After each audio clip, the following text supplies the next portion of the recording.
Bab 152, giliranku untuk menyerang. Di atas arena bela diri, tubuh Dev penuh dengan luka memar dan raut wajahnya tampak semakin jelek. 4 jubah hitam perunggu ini terus menggunakan serangan sihir dan membuat luka-luka di tubuh Dev semakin parah. Namun yang mengejutkan adalah walau berada di situasi seperti ini, Dev tidak roboh dan ini membuat 4 orang jubah hitam perunggu itu merasa sangat terkejut. Menyebalkan. Melihat senjata teleportasi di udara itu, Dev tanpa sadar mengumpat. Nak, hari ini kamu pasti harus mati, jangan melakukan perlawanan yang tidak perlu lagi, atau kamu hanya akan mati dengan lebih tragis. Salah seorang jubah hitam perunggu berkata dengan suara dingin. Persetan dengan omong kosongmu, kalian berempat menyerangku seorang dan masih punya muka untuk mengoceh, kalau punya kemampuan kemarilah. Dev berteriak dengan marah. Setelah mendengus dingin, beberapa orang itu kembali menyerang dengan serangan sihir dan saat menghantam tubuh Dev, itu membuat Dev terlempar puluhan meter jauhnya. Tulang Dev sudah terlihat dari luka-luka di tubuhnya yang berlumuran dengan darah, namun Dev tetap berjuang untuk berdiri. Menjadi lawan aliansi seni bela diri, hanya akan berakhir dengan kematian. 4 orang jubah hitam perunggu itu perlahan-lahan mengangkat telapak tangan mereka, lalu cahaya berwarna hitam dan emas terus bersinar. Sinar-sinar ini menyatu dan membentuk sebuah pusaran yang berkekuatan besar. Dev mengernyitkan keningnya, dia tahu ini adalah serangan mematikan dari 4 orang itu. Kekuatan yang menakutkan terus meningkat, membawa kekuatan kehancuran yang tidak ada habisnya ke arah Dev. Ruang dimensi di sekelilingnya mulai berputar dan terdistorsi, distorsi itu tampak mencabik-cabik Dev. Dev menggertakkan giginya, dia meledakkan seluruh kekuatan naga ilahi yang ada di dalam tubuhnya dan membentuk penghalang yang kokoh di sekelilingnya. Dang! Cahaya hitam dan emas menghantam di depan Dev dengan keras, meledakkan kekuatan yang sedemikian rupa hingga membuat arena bela diri itu retak. Senjata teleportasi yang ada di udara juga mulai bergetar setelah ledakan kekuatan ini, seolah-olah mulai goyah. Bruak! Penghalang di depan tubuh Dev juga hancur dan gelombang kekuatan yang mengerikan mulai menghantam tubuh Dev. Dev meraung keras, urat-urat nadinya menonjol dan kekuatan tubuh fisiknya dikerahkan secara ekstrim. Saat cahaya itu menyebar, tulang-tulang putih di tubuh Dev sudah dapat terlihat dan pemandangan ini sangat mengerikan. 4 jubah hitam perunggu yang melihat ini juga tampak tercengang, ini merupakan serangan mereka yang paling kuat dan Dev tetap dapat menahannya walau terluka parah. Ini benar-benar sulit dipercaya. Bahkan orang-orang yang ada di luar arena bela diri itu juga tampak menganga saat melihat adegan ini. Ini, sialan apakah dia masih seorang manusia? Di luar nalar, benar-benar di luar nalar. 4 orang ahli dari aliansi seni bela diri juga tidak mampu membunuh Dev, benar-benar memalukan. Semua orang mulai berdiskusi dan mereka tampak terkesan dengan kekuatan tubuh fisik Dev yang di luar nalar. Sedangkan saat ini, raut wajah waskita menjadi serius, sepasang matanya menyipit. Kekuatan tubuh fisik Dev ternyata begitu kuat, dia bukan kultivator abadi biasa. Waskita bergumam dengan suara pelan. Ayah, apa yang kamu katakan? Tanya Mia. Oh, tidak apa-apa. Waskita segera menggelengkan kepalanya. Di atas arena bela diri, Dev menatap 4 jubah hitam perunggu dengan tatapan penuh keinginan membunuh. Meskipun saat ini tubuh Dev terluka parah, tapi dia masih tetap diselimuti dengan keinginan membunuh yang kuat. 4 jubah hitam perunggu itu melihat tatapan Dev dan merasa ngeri dalam hati mereka. Mereka berempat adalah master guru tingkat menengah, tapi mereka tidak bisa membunuh Dev walau bekerja sama, mereka bahkan didukung oleh senjata teleportasi, dengan formasi sihir dan kekuatan seperti ini, walau seorang master guru tingkat 7 pun tampaknya tidak akan mampu bertahan, tapi Dev malah mampu menahannya. Sekarang sudah giliran saya yang menyerang. Dev menggertakkan giginya dan mengangkat tinjunya perlahan-lahan. Tinju cahaya suci. Setelah berteriak, tubuh Dev mengarah ke 4 jubah hitam perunggu itu, Dev tidak mengerahkan sedikit pun kekuatan spiritualnya, dan hanya mengandalkan kekuatan tubuh fisiknya. Bab 1522, Pahlawan yang Kesepian. Meskipun dia tidak menggunakan kekuatan spiritualnya, tapi di atas tinju Dev masih terlihat cahaya putih yang samar-samar. Hal ini disebabkan oleh kecepatan Dev yang terlalu cepat ditambah lagi dengan kekuatannya yang besar, membuat uap air di udara mengembun. Apakah orang ini sudah gila? 4 jubah hitam perunggu itu tersentak saat melihat Dev mengandalkan kekuatan fisiknya untuk menerjang secara langsung. Namun kali ini 4 jubah hitam perunggu itu tidak berani meremehkan serangan Dev, cahaya hitam dan emas mulai muncul di tubuh mereka, walau Dev hanya mengandalkan kekuatan tubuh fisiknya mereka berempat juga tidak berani melawan. Namun di saat 4 jubah hitam perunggu itu bersiap untuk menahan serangan Dev, tubuh Dev tiba-tiba berubah arah. Dev mengenakan kakinya, dan tubuhnya langsung melompat ke arah senjata teleportasi yang ada di udara. Hentikan dia. Saat 4 jubah hitam perunggu itu tersadar mereka bergegas meledakkan energi mereka ke arah Dev. Namun sudah terlambat, Dev sudah berada di depan senjata teleportasi itu. dan menghantamkan tinju cahaya suci dengan ganas ke atas senjata itu. Bam! Sebuah suara yang memekakkan telinga terdengar dan senjata teleportasi itu menyebarkan gelombang getaran yang membuat seluruh ruang dimensi berguncang. Bam bam bam! Gelombang energi menghantam ke tubuh Dev, tapi Dev sama sekali tidak peduli. Saat ini yang harus dia lakukan adalah menghancurkan senjata teleportasi ini, kalau tidak dia pasti akan mati. Tinju cahaya suci. Dev kembali mengerahkan seluruh kekuatannya dan menghantamkan tinjunya pada senjata teleportasi itu lagi. Suara ledakan lainnya terdengar, terlihat senjata teleportasi itu mulai tidak berhenti berguncang dan seluruh ruang dimensi juga mulai berguncang. Gawat, ruang dimensinya akan rusak, cepat hentikan dia. Seorang jubah hitam perunggu berteriak dengan penuh kekhawatiran. Tinju naga melintas. Tapak langit absolut. Saat ini 4 jubah hitam perunggu itu menggunakan seluruh kemampuan mereka dan menghantam Dev dengan serangan-serangan sihir. Bam, bam.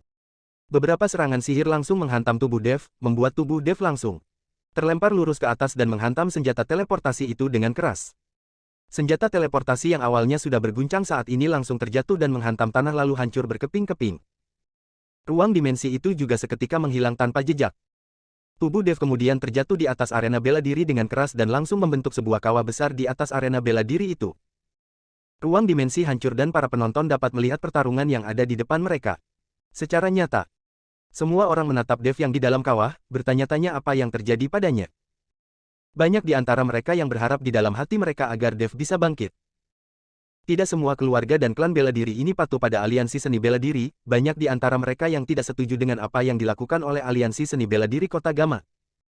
Namun karena kekuatan yang dimiliki oleh aliansi seni bela diri, tidak ada yang berani melawan. Saat ini Dev melawan aliansi seni bela diri seorang diri, banyak orang yang menganggap Dev sebagai pahlawan kesepian di dalam hati mereka. Dev juga telah menjadi harapan dan semangat bagi banyak keluarga serta klan bela diri. Meskipun mereka tidak berani bertarung melawan aliansi seni bela diri, tapi mereka berharap Daya akan menang. Berharap Dev akan bangkit dan terus bertarung. Saat semua orang sedang menyaksikan, Dev perlahan-lahan bangkit berdiri dan berjalan keluar dari kawah itu. Tubuh Dev sudah berlumuran dengan darah saat ini, bahkan wajahnya sudah tidak lagi terlihat. Namun, tatapan Dev menjadi jauh lebih dingin saat dia menatap 4 jubah hitam perunggu itu. Dia melambaikan tangannya dan pedang naga kembali muncul di tangannya. Kemudian, Dev membuka mulutnya sedikit, matanya berubah menjadi merah menyala, dan kristal naga di dadanya mulai bersinar.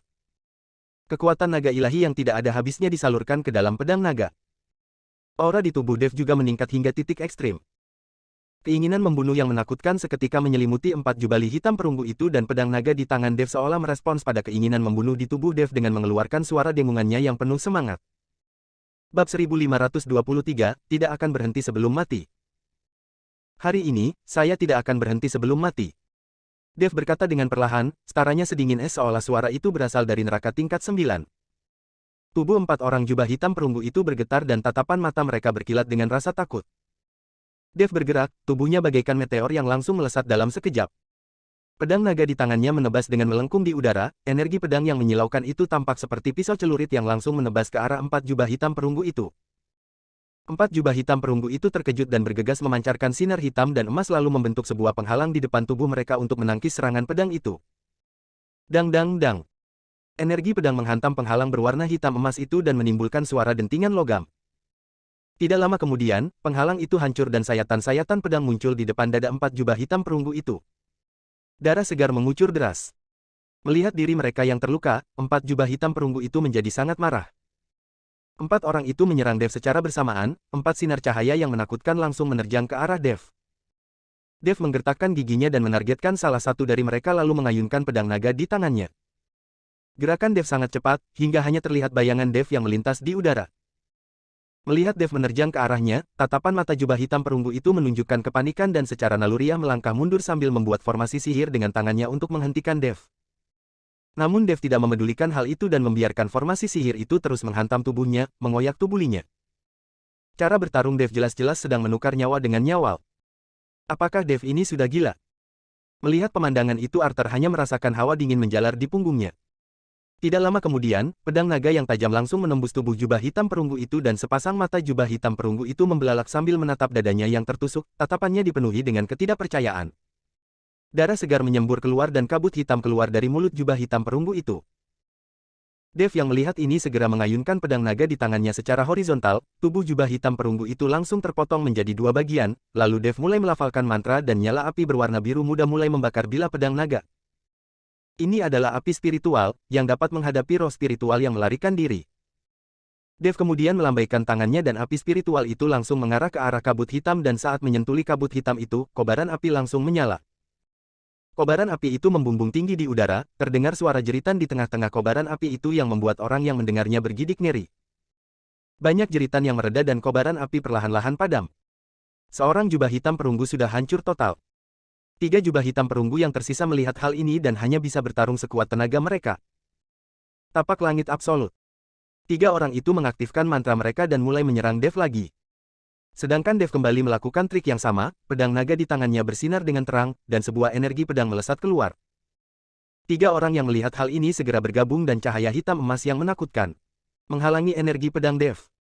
Kali ini kedua belah pihak tidak mendapatkan keuntungan apapun, dan 3 orang itu menatap Dev dengan tatapan yang menunjukkan keinginan untuk kabur. Mereka sama sekali tidak menyangka kalau kekuatan Dev akan begitu di luar nalar, sudah melampaui imajinasi mereka. Orang ini benar-benar terlalu di luar nalar, jika terus bertarting seperti ini walau bisa membunuhnya kita juga tidak akan bertahan hidup, lebih baik kita mundur. Salah seorang jubah hitam perunggu itu berkata.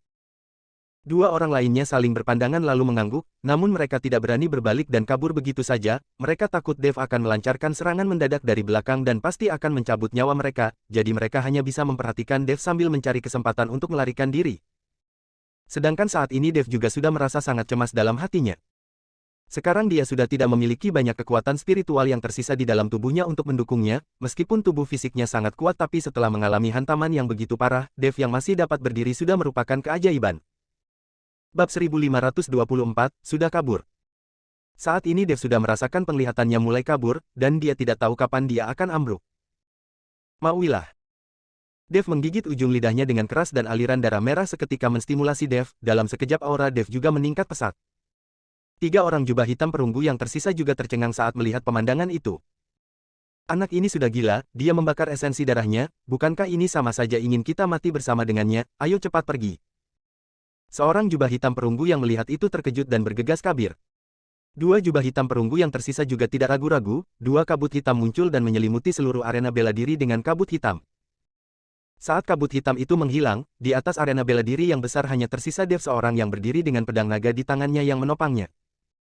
Sedangkan 3 jubah hitam perunggu itu sudah melarikan diri sejak tadi tanpa jejak. Sialan. Arthur yang melihat ini menunjukkan ekspresi yang sangat jelek. August yang ada di samping juga menunjukkan perubahan ekspresi, tidak tahu apa yang sedang dia pikirkan. Sedangkan orang-orang yang ada di sekitar juga memandang Dev yang berlumuran darah dengan tatapan penuh kekaguman. Dev melihat sekelilingnya lalu pandangannya tiba-tiba menjadi gelap dan dia pingsan di atas arena bela diri. Perubahan situasi yang mendadak mengagetkan semua orang. Sedangkan Arthur mengangkat alisnya dengan gembira, August, ini adalah kesempatan kita. Setelah lalu berkata, Arthur melompat dan mendarat di atas arena bela diri, saat ini dia sudah tidak peduli dengan reputasi dan kehormatannya, yang terpenting dia bisa membunuh Dev. August yang melihat ini juga seketika melompat ke atas arena bela diri. Tuan Dev. Saudara Dev. Raphael dan Lionel membawa semua ahli keluarga raya untuk bergegas naik ke atas arena bela diri. Dalam sekejap, keluarga raya dan Arthur serta yang lainnya terlibat dalam konfrontasi. Lionel, hawa Tuan Dev turun dari arena, siapa yang berani menyerang Tuan Dev akan dibunuh tanpa ampun. Raphael berkata pada Lionel. Lionel mengangguk dan hendak maju untuk membawa Dev turun dari arena bela diri, tapi August mengayunkan telapak tangannya untuk menghentikan. Siapapun tidak diizinkan untuk membawa dia pergi. August berkata dengan dingin. August, kamu memanfaatkan kesempatan saat saudara Dev sedang tidak sadarkan diri untuk menyerangnya, benar-benar tidak tahu malu, kalau punya kemampuan tunggu sampai dia sadar lalu bertarung dengannya. Lionel memaki August. Pada saat ini Arthur juga menunjukkan ekspresi muram dan berkata pada Raphael, kepala keluarga raya, apakah layak menjadi musuh dari aliansi seni bela diri hanya karena seorang Dev? Apa kamu tahu akibatnya jika menjadi musuh dari aliansi seni bela diri? Kalau kalian pergi sekarang, saya bisa menjaga agar keluarga kaya tetap memiliki pijakan di komunitas bela diri Kota Gama, jika tidak maka setelah ini tidak akan ada lagi keluarga raya di komunitas bela diri Kota Gama. Raphael mendengus dingin, Arthur, sebagai ketua aliansi sersi bela diri, di hadapan begitu banyak rekan-rekan dari komunitas bela diri kamu malah melakukan hal yang begitu tidak tahu malu. 4 orang yang kalian utus untuk melawan Tuan Dev sudah kabur, sekarang kamu malah memanfaatkan kesempatan ini untuk menyerang, lantas kalian tidak takut ditertawakan oleh orang-orang. Arthur mengernyitkan keningnya, jangan omong kosong, hari ini saya harus membunuhnya. Setelah selesai bicara, aura di tubuh Arthur meledak dan kekuatan tekanan yang kuat langsung mengarah ke Raphael. Raphael juga tidak mau kalah dan meledakkan aura di tubuhnya. Seluruh murid-murid keluarga raya, dengarkan perintah, lindungi Dev dengan seluruh nyawa kalian. Raphael memberi perintah dan seluruh anggota keluarga raya langsung mengambil posisi mereka. Dalam sekejap, banyak orang dari aliansi seni bela diri termasuk ahli dari keluarga King yang naik ke atas arena bela diri, dan seluruh arena bela diri seketika berubah menjadi medan pertempuran besar. Puluhan orang mulai memancarkan aura mereka masing-masing, dan menatap satu sama lain dengan marah. Namun jika dilihat dari segi kekuatan, keluarga raya memang jauh lebih lemah dan jika pertarungan benar-benar terjadi maka kekalahan keluarga raya hanya masalah waktu. Mungkin keluarga raya juga akan benar-benar lenyap dalam pertarungan ini. Meskipun mereka tahu akan kalah tapi tidak satu pun orang dari keluarga raya yang mundur. Bab 1525, terlalu tidak tahu malu. Ketegangan di lokasi mencapai titik maksimal, pertempuran besar hampir saja terjadi. Ketua Arthur, orang-orang yang kamu utus bahkan sudah kabur dan tidak bisa membunuh Dev, sekarang kamu memanfaatkan kesempatan saat Dev pingsan untuk menyerangnya, bukankah itu sikap yang sangat tidak pantas? Di saat kedua belah pihak berada dalam situasi tegang, tiba-tiba suara yang bersemangat terdengar diikuti dengan waskita yang muncul di atas arena bela diri. Waskita berdiri di tengah-tengah arena bela diri dan raut wajahnya tampak tersenyum tipis. Kepala keluarga Zefri, apa maksudmu ini? Arthur berkata dan mengernyitkan keningnya. Tidak ada maksud lain, hanya melihat kalian terlalu tidak tahu malu dan mempermalukan komunitas bela diri Kota Gama. Waskita berkata dengan ringan. Kamu. Raut wajah Arthur menjadi marah, namun dia juga tidak berani menyerang waskita dan hanya berkata dengan lantang, kepala keluarga Zefri, selama ini keluarga Zefri tidak pernah ikut campur dalam urusan komunitas bela diri, kenapa sekarang kamu malah memilih untuk membela Dev? Lantas kamu ingin keluarga Zefri terjebak di tengah-tengah pertarungan ini dan menjadi musuh dari aliansi seni bela diri? Saya sarankan kamu sebaiknya berpikir dengan bijak, apa kamu ingin reputasi keluarga Zefri selama bertahun-tahun ini rusak di tanganmu? Setelah Arthur selesai berbicara, ekspresi mengancam di wajah waskita seketika menghilang dan dia menatap Arthur dengan dingin, keluarga Zefri tidak pernah berniat menjadi musuh aliansi seni bela diri, dan tidak ingin berebut sumber daya apapun. Tapi kalian aliansi seni bela diri menjalankan taktik yang kotor dan rendah, demi memecah belah keluarga Zefri dan keluarga raya kalian bertindak pada putriku, jangan kira saya tidak tahu apa-apa. Kalau saya sampai menemukan bukti konkret, maka orang pertama yang akan saya penggal kepalanya adalah kamu sebagai ketua dari aliansi seni bela diri. Perkataan waskita membuat Arthur merinding. Arthur sama sekali tidak tahu mengenai masalah Mia, semua itu merupakan perbuatan Robin namun melihat sikap waskita, Arthur dapat memastikan kalau Robin pasti sudah melakukan sesuatu pada Mia. Kepala keluarga Zefri, mungkin ini hanya salah paham, pada saatnya saya pasti akan memberikan penjelasan kepada kepala keluarga Zefri mengenai masalah ini, namun masalah hari ini, saya berharap kepala keluarga Zefri tidak ikut campur. Menjadi musuh aliansi seni bela diri tidak akan menguntungkan, jika kepala keluarga Zefri masih ingin menjauh dari permasalahan dunia dan dibiarkan tetap sendiri, maka sebaiknya kamu segera mundur. Arthur bersikap lembut kepada waskita dan berharap waskita tidak ikut campur, ini adalah kesempatan terbaik untuk membunuh Dev. Jika waskita ikut campur maka kesempatan ini akan terbuang sia-sia. Bagaimana kalau saya harus ikut campur? Waskita menatap Arthur dengan tatapan mata yang tajam dan niat membunuh yang samar-samar juga terlihat. Kamu. Wajah Arthur memerah dan menggertakkan giginya dengan erat, dia tidak bisa mengucapkan sepatah kata pun. Jika dia memaksakan untuk menyerang Dev di saat seperti ini, sepertinya dia tidak akan menjadi tandingan waskita dan Raphael. Karena jika dua orang itu bekerja sama, dia dan August akan sulit melawan, belum lagi fakta bahwa Mia masih mengawasi dari samping. Lionel, bawa Dev pergi. Waskita berkata kepada Lionel. Lionel tercengang namun dia segera melangkah maju dan menggendong Dev di punggungnya. August yang melihat itu membelalak dengan marah, satu tangannya terangkat dan sebuah kabut hitam menyambar ke arah Dev. Dia tidak akan tinggal diam melihat Dev dibawa pergi seperti itu, ini adalah kesempatan besar yang tidak bisa disia-siakan. Cari mati. Waskita mengernyitkan keningnya dan melambaikan tangannya. Sebuah aura yang menakutkan langsung menuju ke arah August, kabut hitam itu langsung menghilang tanpa jejak saat bersentuhan dengan aura waskita. Sedangkan August tidak sempat menghindar dan terhempas keluar dengan keras. August perlahan-lahan bangkit berdiri, tubuhnya tidak terluka parah, sepertinya waskita juga tidak menyerangnya dengan serangan mematikan. Kalau kamu berani menyerang lagi, saya pasti akan mencabut nyawamu, walau kamu tuan muda keluarga King lalu kenapa? Waskita berkata dengan wajah muram, nada bicaranya sama sekali tidak menganggap keberadaan keluarga King. Bab 1526, menjaga diri sendiri. Raut wajah August tampak sangat jelek, namun dia juga tidak berani mengatakan apapun.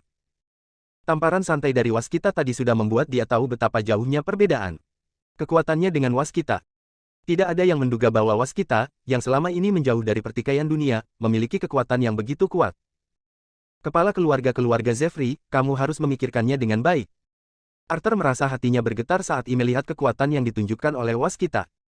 Jangan omong kosong, kalau saya sampai menemukan bukti bahwa aliansi seni bela diri yang menyentuh putriku, maka kamu tahu apa akibatnya.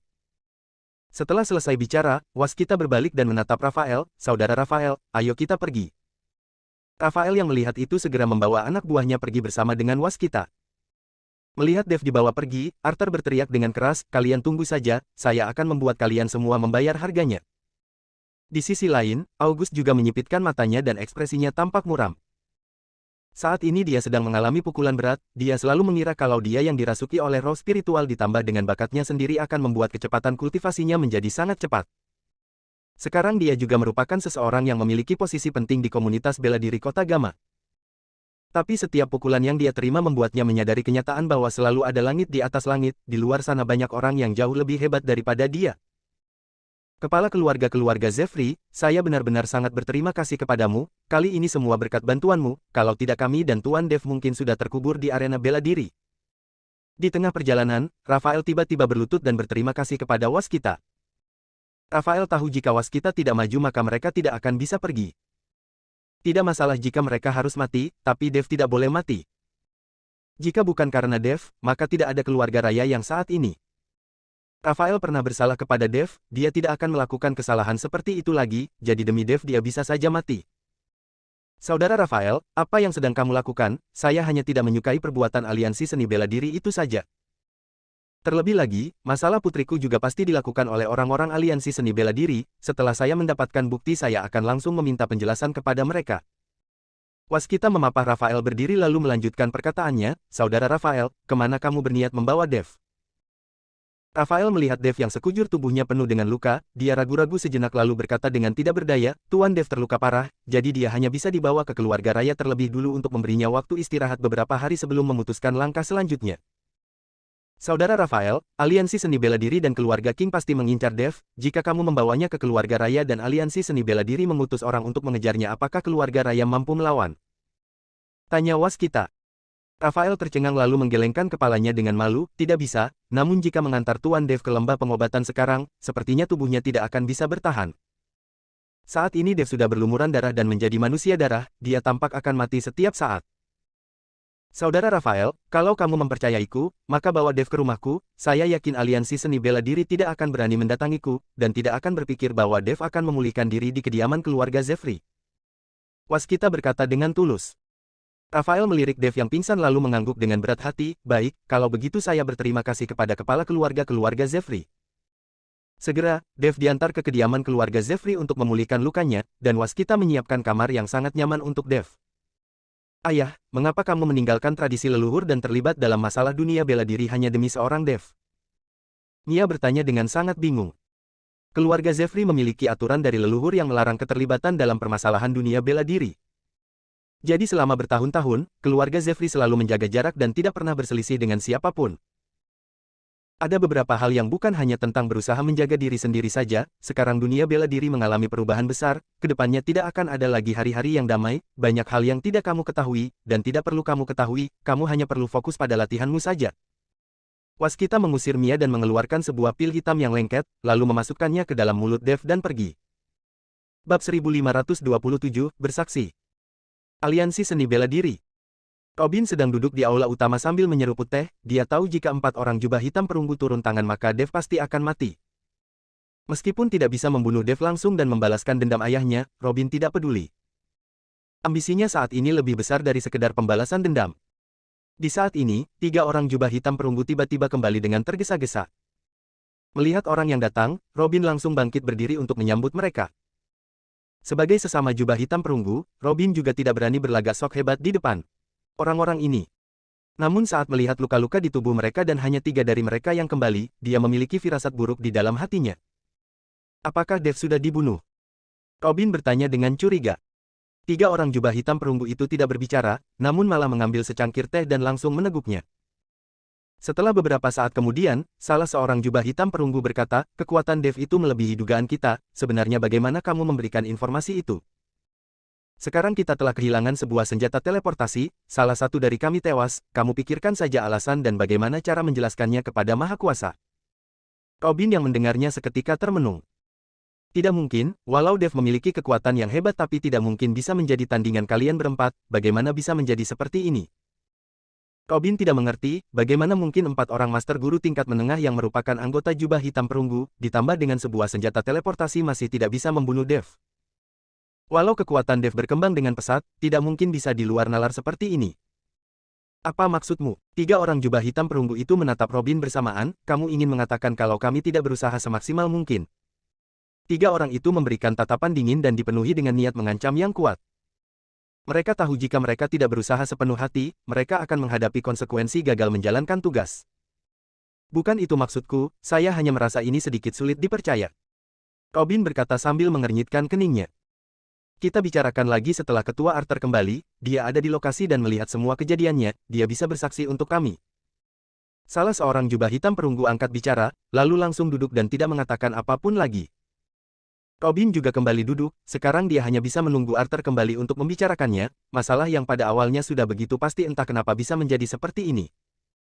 Tidak lama kemudian, Arthur juga kembali dan raut wajahnya penuh dengan kemarahan serta keengganan.